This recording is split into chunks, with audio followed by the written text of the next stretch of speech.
Todo el tiempo estamos tomando decisiones, pero ¿somos totalmente responsables de lo que decidimos?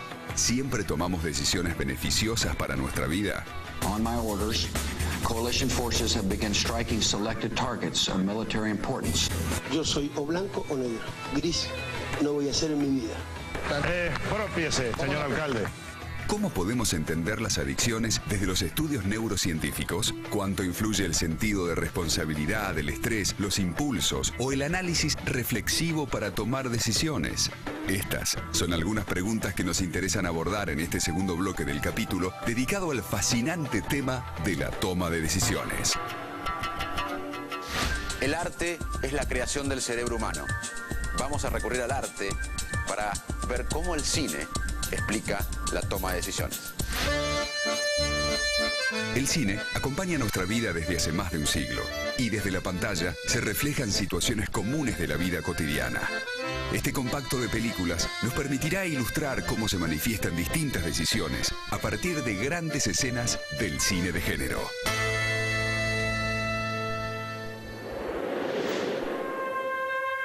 El Padrino, la película de Francis Ford Coppola, fue una de las más célebres de la historia. Sin duda, una de las frases más famosas de la historia del cine fue dicha por la familia Corleone y se refiere curiosamente a la toma de decisiones. How did you do that? My father made him an offer he couldn't refuse. What was that? Luca Brasi held a gun to his head, and my father assured him that either his brains or his signature would be on the contract. Sonny era el heredero natural de Vito Corleone, pero toma una decisión impulsiva que le cuesta la vida. Cuando su hermana Connie le dice que su marido otra vez la golpeó, sale enfurecido a vengarse, sin reflexionar que podía tratarse de una emboscada.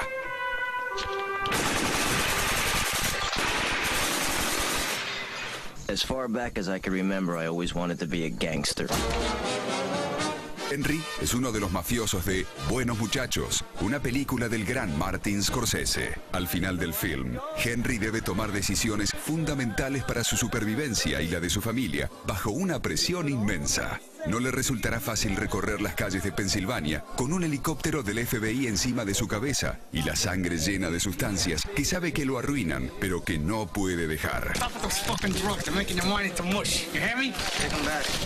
Henry decide entonces traicionar a sus compañeros y transformarse en un testigo protegido del FBI. Is that a problem, Tony?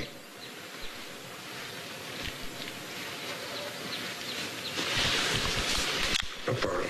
Tony Montana es el famoso protagonista de Scarface de Brian De Palma. Él debe asesinar con una bomba a un periodista de Nueva York porque lo denunciará ante las Naciones Unidas. Pero junto a él, en el auto que debía hacer explotar, viajaron imprevistamente su esposa y sus 2 hijas. Tony Montana toma una decisión moral y a pesar de saber que esa sentencia lo condenaría, no elimina a su enemigo por no matar a una mujer y 2 pequeños inocentes.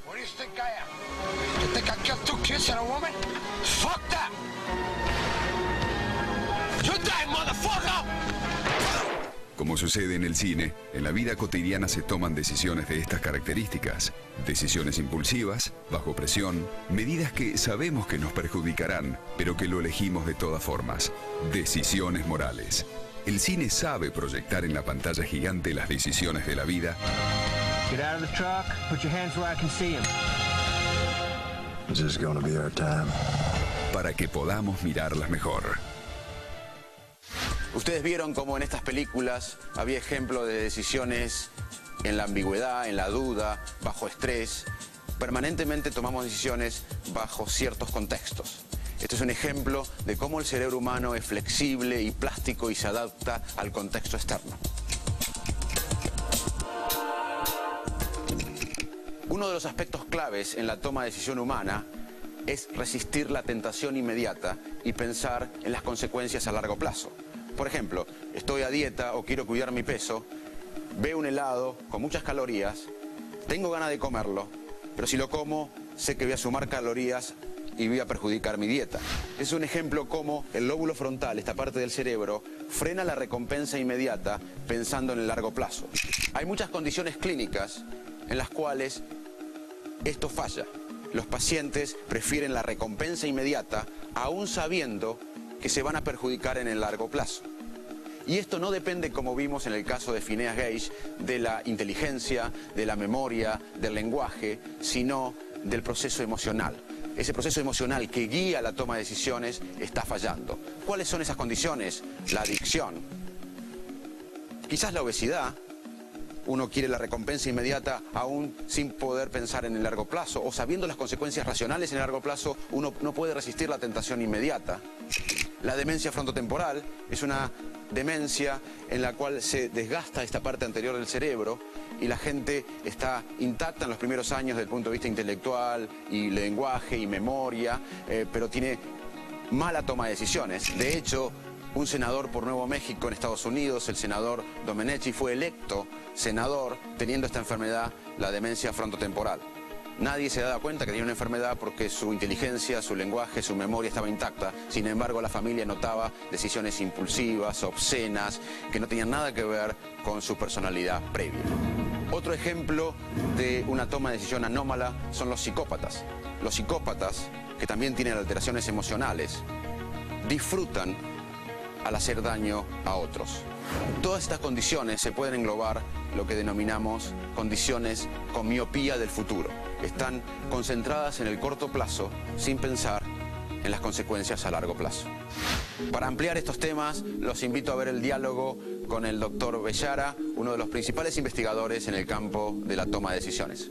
Can we understand addiction, understanding human decision making? Yes, and this is actually one of the key questions that we sought after, several years ago. Initially, I spent many years studying addiction in animal or in rat models. And almost all of these models describe addiction as a process where we have no input into it. We have no decision into it. There's no willpower associated with it. In other words, poor decision making, poor mechanisms of decision making, or poor mechanisms that allow you to have that willpower, that's what predispose people. That's what make individuals, or some few individuals, more vulnerable than others to become addicted to drugs or to become addicted to anything. So those mechanisms of decision making that enable most of everybody else to resist the temptations of drugs and substances, if these mechanisms are weak, then the person has a higher tendency or higher vulnerability to become addicted.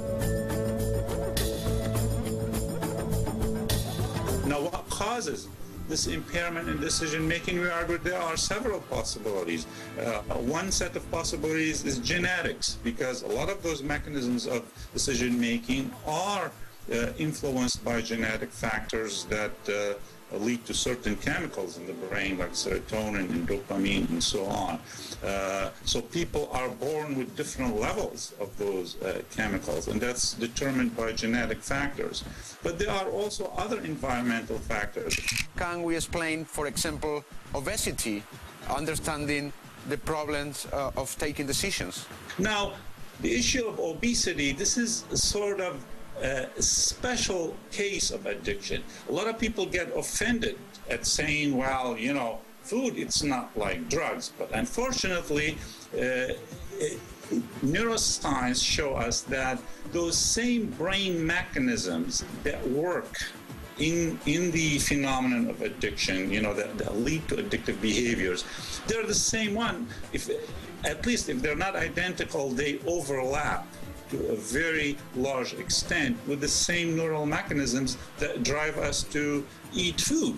So even eating too much food or eating high-calorie food, especially high-calorie food, they have properties or rewarding properties that are attractive to humans, similar to how addicts see drugs.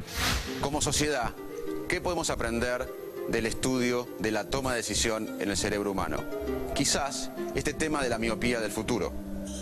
Como país o como continente, quizás no debamos concentrarnos tanto solamente en lo inmediato y mirar las consecuencias a largo plazo, concentrarnos en el largo plazo. Un ejemplo es la educación. La educación quizás no da recompensa inmediata para un gobierno o para un Estado, pero las consecuencias a largo plazo son obvias. ¿Qué aprendimos hoy en el programa sobre toma de decisiones? Bueno, primero que estas no son lógicas ni computacionales, sino que también tienen un sesgo emocional. La emoción guía la toma de decisión humana. También vimos que la decisión bajo ambigüedad o duda toma más tiempo que la decisión bajo riesgo. El estrés influye en la toma de decisiones. Ciertas personalidades o ciertas enfermedades afectan la toma de decisiones humanas. En los próximos programas evaluaremos temas como la inteligencia, el lenguaje, la creatividad. Y en el próximo programa evaluaremos la conciencia. ¿Qué nos hace conscientes? ¿Cuándo somos conscientes? ¿Tenemos conciencia de los demás? ¿Qué es la conciencia humana? Los invito a